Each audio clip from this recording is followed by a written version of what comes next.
आज होता वसुबारस. वसुबारसेच्या दिवशी आपल्या दुभत्या जनावरांची म्हणजेच गाय, वासरू, बैल यांची पूजा करायची पद्धत आहे. असे म्हणतात की या दिवशी गायीची पूजा केल्याने घरात भरभराट आणि धनधान्यांची कमी कधीच भासत नाही.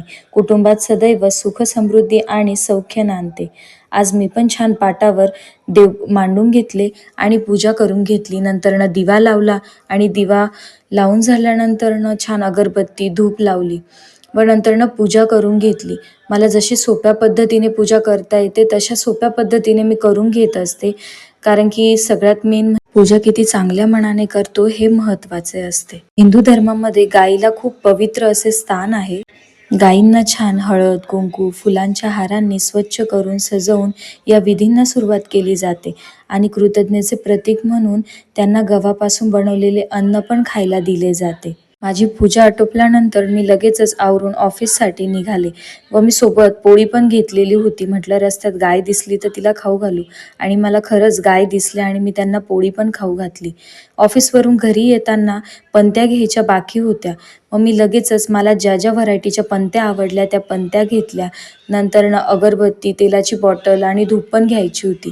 मग मी ते पण घेऊन घेतलं आणि मला छोटे दिवे पण काही गोष्टी आवडत होत्या तर ते पण मी घेऊन घेतलं. घरी आल्यावर छानपैकी मी पूजा केली. पूजा केल्यानंतरनं दिवे लावून घेतले पटपट, कारण खूप लेट पण झालेलं होतं. ऑफिसवरून येता येता खूप लेट होऊन जातं.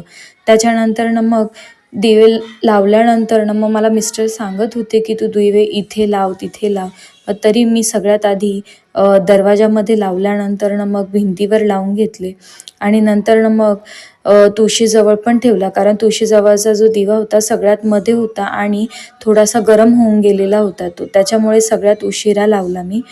नंतरनं असे दिवे लावल्यानंतर घर एकदम सुंदर आणि छान दिसत होतं. दिवे लावून झाल्यानंतरनं मी फटाफट आवरून घेतलं, स्वयंपाक करून घेतला आणि मला क्रोमाला पण जायचं होतं, कारण माझं जुनं फ्रीज हे खराब झालेलं होतं. मला नवीन फ्रीज घ्यायचं होतं.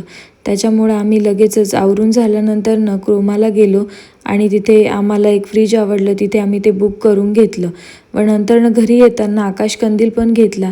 आजसाठी एवढंच.